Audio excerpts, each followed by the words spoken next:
नमस्कार। आज प्रातःकाल मैं भ्रमण के लिए गई तो थोड़ा-सा मेरा पैर मुड़ गया एक तार में, तो मेरे थोड़े मुँह पर चोट आई है। तो पर मैंने कहा अपना काम तो मुझे करना है, तो अब कथाओं के झुरमुट के लिए मैं आपके लिए अपनी लिखी हुई एक दूसरी कथा लाई हूँ जिसका शीर्षक है मोहभंग। हम मतलब हम जब इस सांसारिक जीव हैं, हम लोग को वस्तुओं से, परिस्थितियों से, व्यक्तियों से मोह होता ही है। तो वो जब कभी टूटता है तो आदमी को, इंसान को सही तस्वीर सामने आ जाती है कि दुनिया क्या है। तो मैं आज ये अपनी कहानी शुरू करती हूँ। इसका शीर्षक मैंने रखा है मोहभंग। मेरे मोटो पे मत जाइएगा, मैं एकदम ठीक हूँ, किंतु क्योंकि मैं तार में मेरा पैर फंस गया था तो मेरा मुंह के बल गिरी तो मेरे यहाँ पर लग गई। पर मैंने कहा अपना कर्तव्य तो पूरा करना है। अगर आप उचित समझे ज़रूर सुनिएगा, मैं अपना काम पूरा करना चाहती हूँ। तो मोहभंग कहानी शुरू कर रही हूँ कथाओं के झुरमुट के लिए। मोहभंग। आज तो काकी तुमने घर चमका दिया ठहरा। ऐसे कुमाऊनी बोलते ना, ठहरा बल। क्या मनोज दद्दा उणई, क्या मनोज दद्दा आ रहे हैं? त्यार खपन गुड़ा डाओ, तुम्हारे मुंह में गुड़ के डेले, मतलब जैसे कहते हैं ना तेरे मुंह में घी शक्कर, वैसे हमारे कुमाऊनी में कहते हैं त्यार मुखन गुड़ा डाओ। अच्छा ऐसे ही काकी मेहनत कर रही है, चलो इसी बहाने तेरा मन लगने वाला ठहरा, क्योंकि वो अकेले रहती है ना। होए चला तसे बॉय।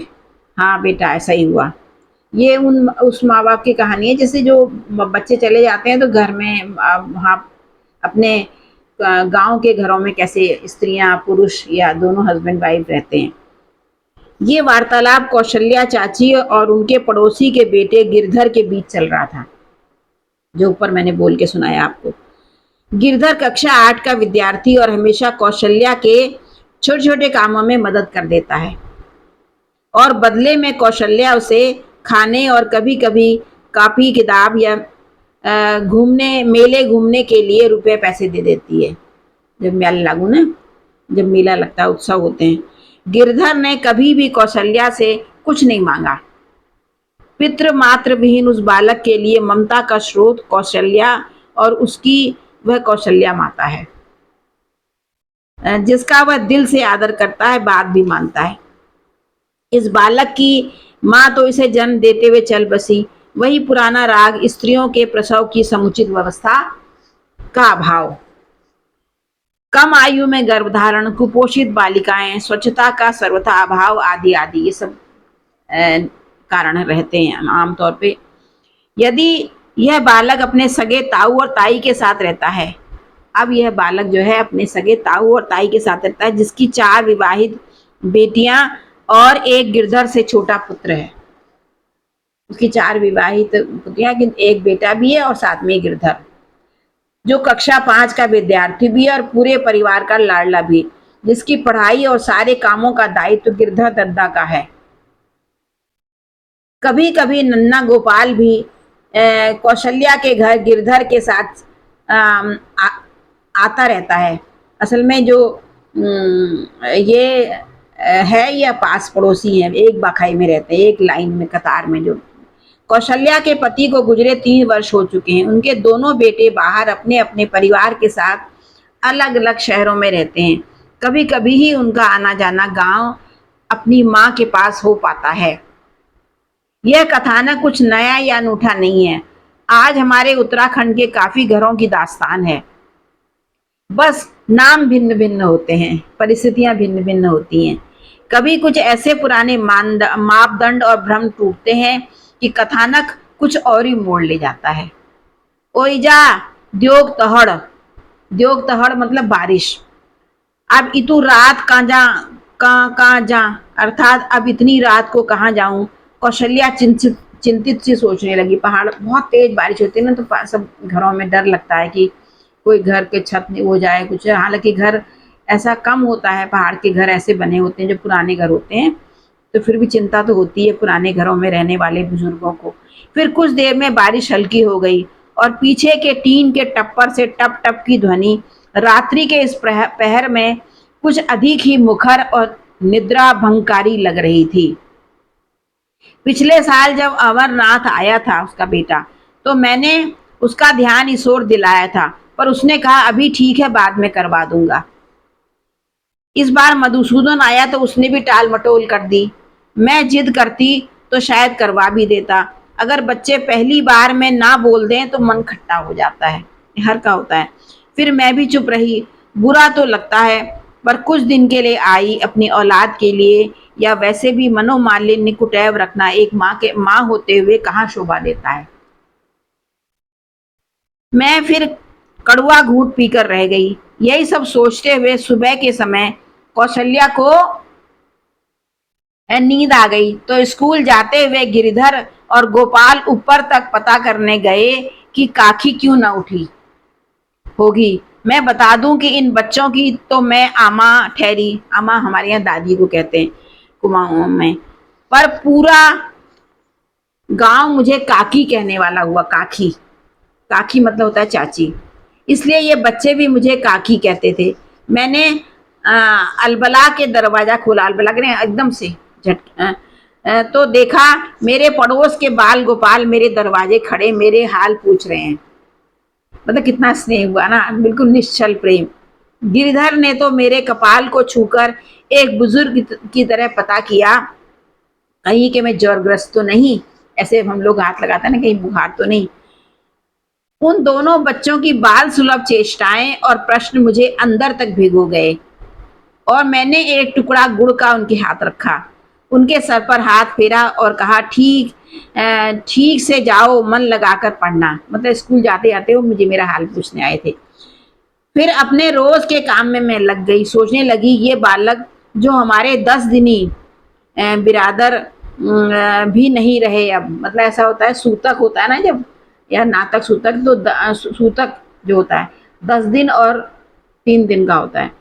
तो जब बहुत सारी पीढ़ियां गुजर चुकी होती हैं, कभी कोई ज़माने में दादा परदादा एक रहे होंगे, तो फिर जो शौच होता है, अशौच होता है, वो 3 दिन का हो जाता है। तो कह रही है कि देखो हमारे ये 10 दिनी बिरादर भी नहीं रहे, 10 दिन का शोक वाले, और फिर भी ये कितना मुझे प्यार करते हैं। पर प्यार की डोर से ऐसे बंधे हैं जैसे अपनी कोख के जाए। फिर मैंने विचार किया कि मुझे अपनी कोख जाए अमरनाथ और मधुसूदन ही आ गए। कोख जाए शब्द जब मेरे दिमाग में आया तो मधुसूदन और अमरनाथ याद आ गए। मेरा हाथ अचानक रुक गया और विचार भी थिका। उस बखत पर आ गई जब बड़ा अमरनाथ मेरी गोद में था। उसी साल मेरे ससुर जी अमरनाथ यात्रा से सकुशल लौटे थे।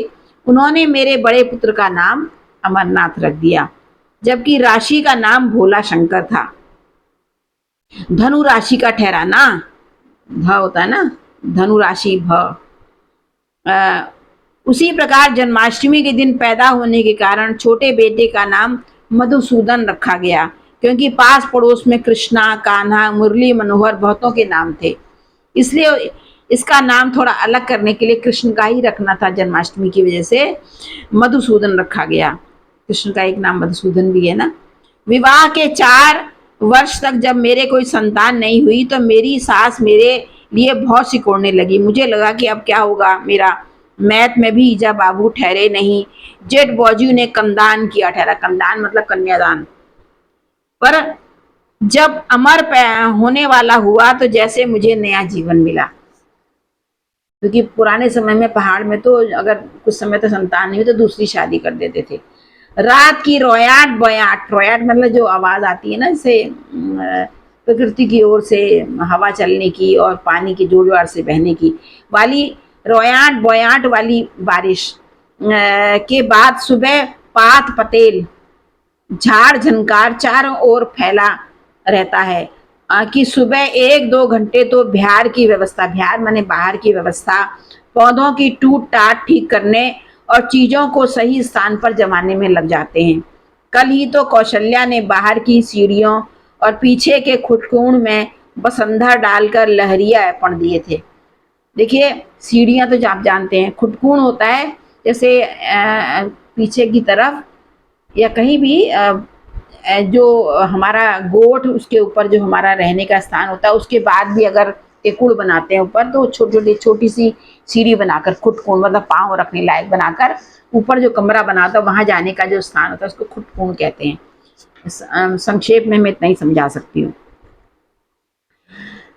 तो हुआ कि कल ही वहां पर उन्होंने लहरिया खुटकुण में बसंदर होते हैं ना, ऐसे ऐसे करके ऐसे चावल पीस कर उसके घोल से ऐसे डुबोते हैं, फिर इससे ऐसे ऐसे टपकाते हैं, उसको बसंदर बोलते हैं। लंबी लंबी लकीरें बनती, और लहरिया ऐपन ऐसे ऐसे हम लोग ने पहले दिए हुए हैं, मुझे थोड़ा थोड़ा आते हैं, ज़्यादा बहुत बढ़िया तो नहीं।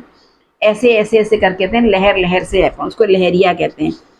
लहरिया ऐपन दिए ठहरे कल रात के निंद्रा भंग के बाद।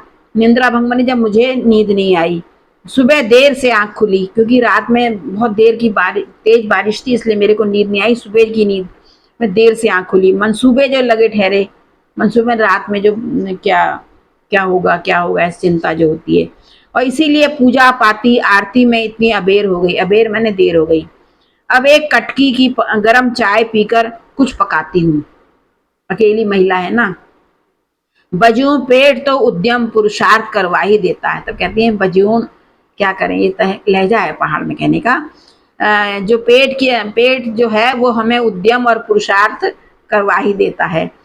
परदेश में नंतिन ठहरे अकारण निर्मुख है कैसे रहूं। माँ है ना, अब परदेश में बच्चे हैं, कैसे मैं भूख रहूं। हमारे यहाँ कुछ ना कुछ मुंह में डालना, नहीं तो ना हो तो अशुभ मानते हैं, इसलिए वो कह रही है। अब तक पास की अपनी कुंती नांजू लाठी टेकती भजन गुनगुनाती आ गई। वही पुराना उनका प्रिय भजन, निर्बल के बल तुम राम मेरे, सुधि ले लो बल राम मेरे। तो ये वो ऐसे भजन गाते हुए लट्ठी टेक के कुंती नांजू आ गई। नांजू हमारे कहते हैं अपने पति की बड़ी बहन को, और लली कहते हैं छोटी बहन को। बजून पेट तो आ गई। कौशल्या के पति ख्याली राम जी की सगी चचेरी बड़ी बहन बाल विधवा कुंती, जो आज से लगभग 60 साल पहले 11 बरस की अवस्था में से वैधव्य ओढ़े अपने मायके की देहरी की सेवा में जुटी रही। एक सच्चाई ये भी है पहाड़ों की। और फिर अब मैथ माने मायके, मैथ के टूटे फूटे घर की पहरू बन अपनी खबर रखने वाली एकमात्र निस्वार्थ ग्राम सेविका थी। सबके खबर रखती थी। जो बच्चे बूढ़े गाय भैंस पेड़ पौधों और कुछ आयुर्वेदिक उपचार की ज्ञाता भी थी। पुराने जमाने के लोग होते थे ना, किचन में जितनी भी रसोई में जितनी चीजें होती थी उससे कुछ न कुछ उपचार कर ही लेते थे। सभी के दुख तकलीफ की सहचरी कुंती आमा, जो कौशल्या की बड़ी ननद थी। कौशल्या भी कुंती नांजू के बिना कभी भी कोई व्रत नहीं खोलती थी, जैसे एकादशी, पूर्णिमा, नवरात्रि, माघ, सावन, शिवरात्रि, जन्माष्टमी, सभी की साथिन कुंती नांजू थी। यही नहीं, कोई दुस्वप्न आया, रात को आया, तो उसका फल भी सब कुंती आमा से ही पूछते थे।